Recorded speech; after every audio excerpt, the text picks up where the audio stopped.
Hello, Bashar. Thank you for the co-creation. This is Ishan from Australia. I have a question regarding to our memories. So my question is, why do we have memories and what does that serve to us? And I know the time is always now, but is that a side effect of having our so-called space and time in our dimension? Thank you. Bye. Yes, it is.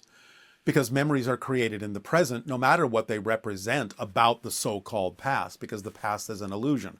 Nevertheless, from a linear perspective, it gives you the opportunity to learn from something that you consider to be the past.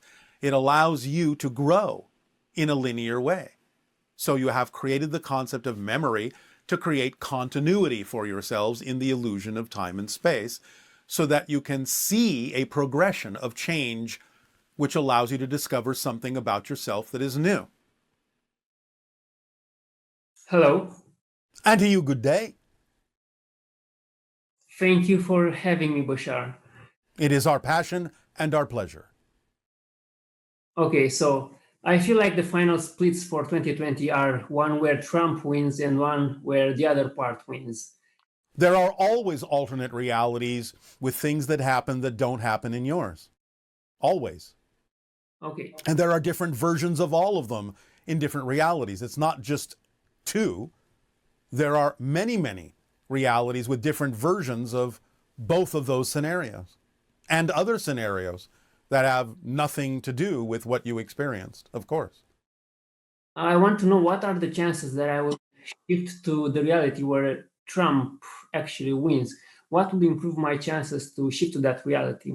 Because right now I would like to quit my job in another city, although I don't have another stable income at this time. Your communication is breaking up, which is an indication that your vibration is breaking up and is not consistent within yourself.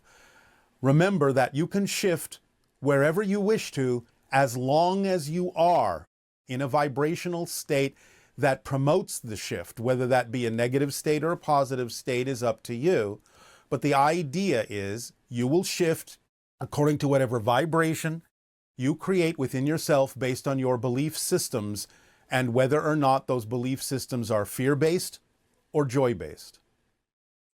Okay, is my communication okay now? At the moment, it is. Okay, so before the age of 7, I was hybridized by the Greys, and that involved some work at the root chakra.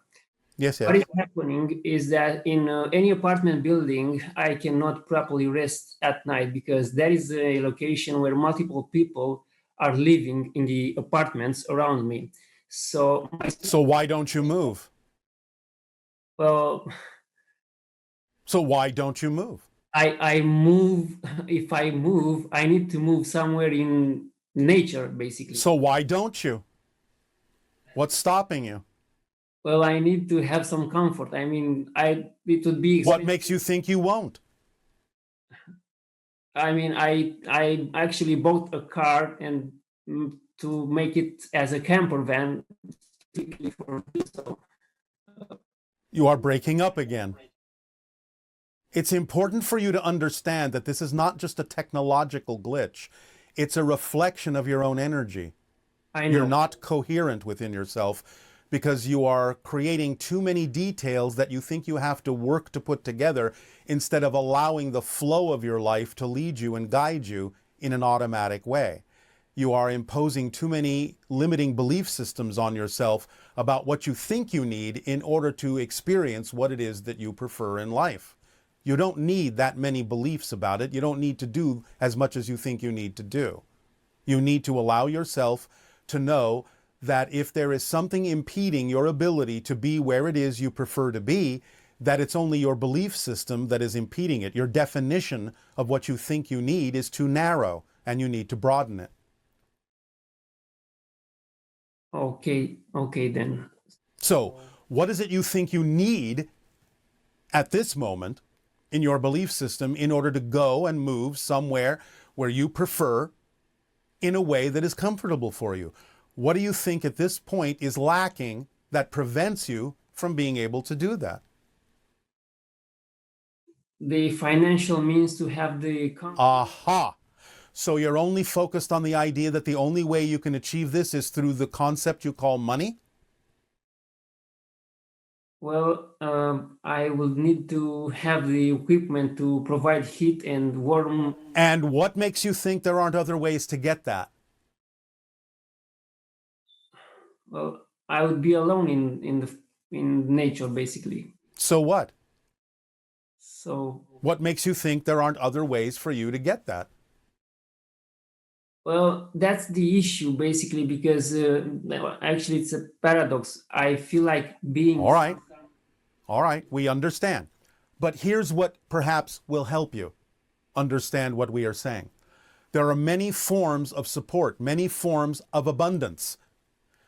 Money on your planet may be one symbol, but it's only one symbol. Being given a gift is a symbol of abundance. Having something to trade with someone is a symbol of abundance to get what you need. Synchronicity is a symbol of abundance. Imagination is a symbol of abundance. Communication is a symbol of abundance, because all these things can allow you to experience a flow of receiving the support you need when you need it, in perfect timing, in the form in which you need it, to be able to continue to act on your highest passion. You have to make room for all the forms of abundance to be equally capable of coming into your life. But if you focus only on one as being the only one that's more important, the only one that can get you where you need to be, you're actually closing the doors through all the other ways in which abundance can come to you in these different forms. In many cases, in many circumstances, in many situations, sometimes different forms of abundance have to work together in order to give you the 100% abundance that you need to move forward. So sometimes it might be that a small amount of money will come into your life, but if no more comes in that allows you to do what you need to do, that would be your first clue that some other form of abundance may need to come in to join it. And maybe another form of abundance will come in and join that. And then all together, those different forms, those different expressions of abundance and support will then give you what you need. So maybe in some circumstances, it will be a little bit of money, a little bit of somebody giving you something you need, a little bit of being able to trade with somebody for something that you need, or your imagination will open up and go, oh, there's a different way I can do this. And so by doing it a different way, I may not need what I think I need right now, or I'll get it along another path that I haven't imagined before. You have to be open to all these forms of abundance to truly be supported in your passion in life. And then you will see that as it flows, it will flow you exactly in the correct direction, and you'll wind up exactly where you need to be, when you need to be there. That supports you in the best possible way to allow you to continue to act on your excitement. But you can't have any insistence that it must look a certain way, because the real truth is you have no idea what the ideal outcome for you actually should look like. You just have to trust that the ideal outcome will unfold in the way that serves you best. Is this making some sense? Yes, Is this helping? very much. All right. So practice relaxing your insistence on focusing on only one definition of abundance and support, and you will start allowing yourself to perceive through synchronicity other forms of abundance magically coming in. And then you will see your path more clearly. Okay, so you said you cannot shift to a vastly different reality. I didn't say that. I simply said you cannot shift to one that's not relevant for you. Okay, you said you cannot shift to a reality if you don't know you can shift to that reality or something like this. In a sense, yes, you have to know that it's possible, but you also have to understand what's probable, what's relevant for the theme that you chose to explore. As, in a sense, this version of you, this version of you, this version of you, this version of you. The theme can span many different versions, but you have to understand that some things are simply not relevant for the theme that you chose to explore. Some things are. So sometimes you can experience what appears to be an amazingly large shift into a very different reality, And many times you will simply experience something that seems like a little bit of a difference. That's more common. I'm not saying you can't experience a greater shift, but again, you have to A, know that that's possible, and you have to also know that that's relevant for you. I understand. My last question. Yes. Having the year 2012 as a reference point, what percentage of the souls on Earth have shifted their focus on this reality, and how many are focused in a different reality, like where the humans are different? All right. Well, again, you're asking kind of a segregational question because you're never on the same Earth. But we understand what you mean and what you're asking. From the idea of a focal point that you're calling 2012, now that you are arriving at the inverse 2021, you've inverted those last two numbers, you may find that if you want some kind of an average comparison,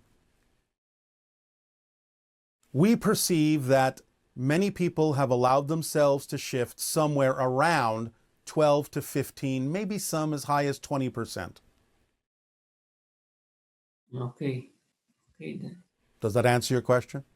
Yes. Thank All you right. very much. We thank you. Our unconditional love and support to you. Good day. Good day. Hi, Bashar. This is Erin from Shepherdstown, West Virginia. And I was wondering if you would describe, metaphorically and or literally, how a tree would experience having a word spray painted on it. Thank you. Well, it depends on the tree, in some senses. It depends on the word, in some senses. It depends on the reason for why it's being done, in some senses as well. So you're kind of looking at a very complex combination of factors that go into why such an action would be taken. Now, of course, you might say, well, it's not an ideal action.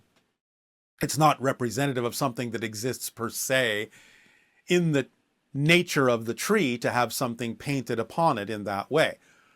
But again, as a human is also an expression of nature, it can be reflective in the tree, like an animal, may allow for something to happen between itself and a human that will, if the human is conscious enough, reflect back to the human the reasons for why the human felt the need to do that, that can then, from the tree's reflection, put the human in touch with belief systems within it that cause that particular behavior to occur. So trees may be willing sometimes to take that on in order to reflect back to the human something that will put the human in touch with what belief systems are going on within the human's consciousness that caused it to believe that it needed to reflect that on the tree in that way. So it depends on the person, it depends on the tree, depends on the reasons, depends on the circumstance at that moment, and a variety of other things going on. In a sense, you could say it's not necessarily, in its purest sense, representative of an ideal balance, but then again, it may be part of a process to help the human get into an ideal balance. Hi there, Bashar. And a you good day. Pleasure talking to you again. Hope you've All been right, well. speak up, please. Okay. The U.S. presidential election has been very energetic and polarizing. Yes. Will we begin to see more change within each other, a bipartisanship between one another? Basically, what I want to do is compare and contrast the energy of what we're leaving to what we're going to as far as the way people are communicating with one another societally. Yes, if you are willing to do so, that is what you will see. And that's what we're referring to in this transition time, not only over the next couple of months, but also over the next couple of years. It may take 1 to 2 of your years to truly begin, if you practice, the idea of finding unity, harmony, commonality, connection.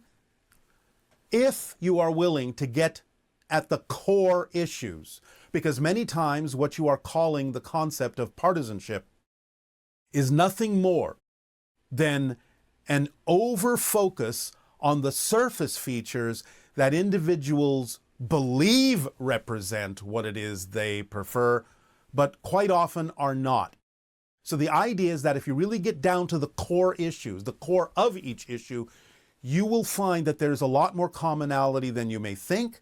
It's just that many people represent these things by different symbols that appear to be polarized. When you can get down to the real reasons, the core reasons why people say they want what they want, why people say they need what they need, you can find that they will almost always come down to some very basic concepts that you all share a desire for. And then once you get to the core and realize what the common need is among all of you, then you can work your way back out and use symbols that are less polarizing, because now you understand that you actually have a common goal of the need of the core that will serve everyone to the best of its ability, and you can use fewer polarizing symbols, maybe even no polarizing symbols, to allow yourselves to work together hand in hand to achieve those things, to manifest those things, now that you don't necessarily believe that they're really on opposite ends of the spectrum, but really just different representations of the same basic need that you all have. I understand that very clearly. I think so many of us are more down the center on things than we realize. And this actually plays into a follow-up question that kind of goes into, this year we had a lot of discussion about social media. Yes. And our communication, via computers, via social networks, and whether that is helpful or harmful in our lives. Well, it depends upon the person. It depends upon how it's being used, like anything. Remember, when people ask polarizing questions, no offense. Yeah, no, it's okay. But the way in which the question was asked assumes that there is simply only one way to look at it from a different point of view. Remember, it's not this or that, it's this and that. Anything can serve double duty. Anything can be experienced positively or negatively. So it's up to the individual to understand within themselves how they are using something, why they are using something the way they are using it, to come to terms with whether or not they believe that they can only use it negatively or believe that they can use it positively. Understand. So you would suggest that let's say Bashar was on Facebook, or your interactions with, so many of us, I think, are drawn in by wanting to see and experience each other's lives as a form of connection. Yes. But we also have other things due to algorithms and things out of our control that we understand, but they're not really completely out of your control. If you recognize what those algorithms are doing to create more polarization, then you can come to terms and come to an agreement of how to change the algorithms so that it actually creates more realization, more awareness, and more unity. Do you think we will have more people understand? I very clearly understand the algorithms in my own personal experience online, that the more negative I look at, the more it feeds me more of what I perceive as negative. Yeah. Will we have more people understanding the way social media works in their lives and making those choices? Or well, yes, but again, please do remember, you're asking the question as if more people on the world you're on now have to do that. The idea is you never change the world you're on. You change yourself and shift yourself to a version of Earth that already contains more people that understand that. Okay, I understand that. All right. Another thing, this is one that kind of deals with the spiritual communities, because I'm someone who's participated in a lot of different spirituality communities over time. And I have this perspective these days. I just see a lot of, again, split in that world as well. Yes. Where I have a discordance, and I don't want to focus on it at times, but I see it even within dear close friends of mine. Well, yes, you're going to see it more and more and more. Remember that as you expand your consciousness, you see more of both sides. Now, you don't have to experience both sides, but you become more aware that polarity does exist on every level except the one.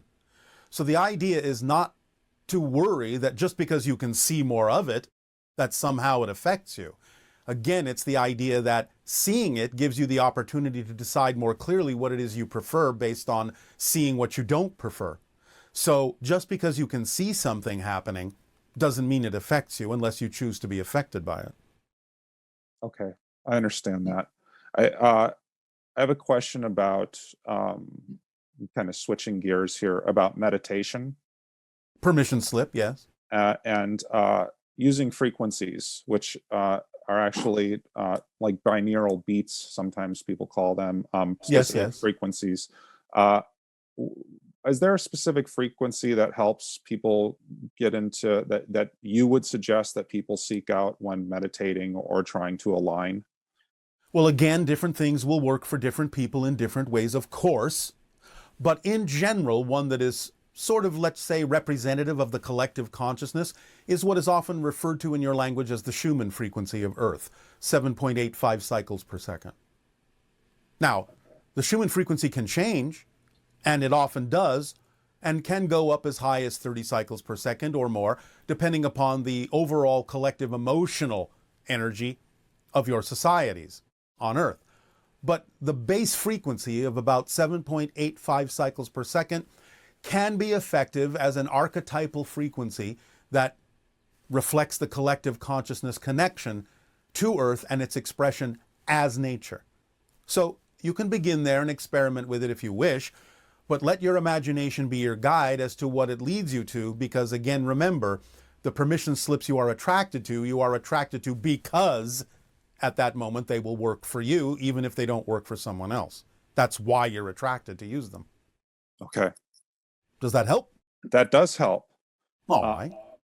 And let's see. I don't know if I have the. I'll ask you one last question, Oh, all right. if you don't mind. Are there any within those that very clearly know? I find it interesting in our society now that we have our own military that is releasing information and videos of supposed extraterrestrial craft. Yes, the very beginnings of disclosure. Right.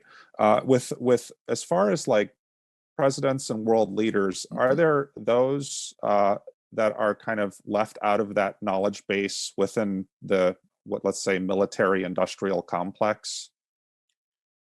The individuals who would leave presidents and higher officials out of that particular knowledge base, as you say, out of the loop, I suppose your people say, Yeah.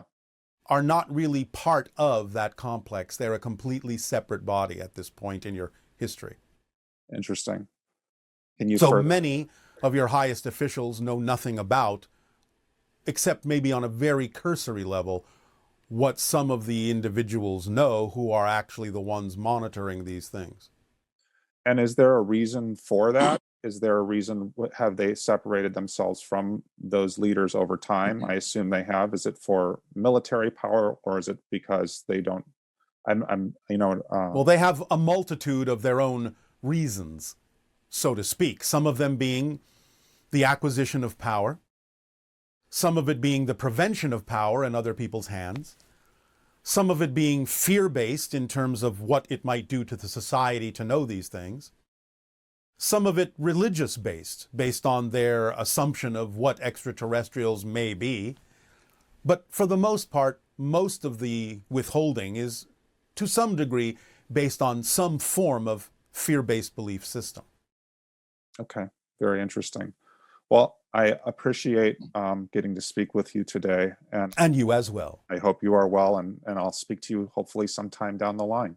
Take care of yourself. We thank you and our unconditional love to you. Much love to you as well.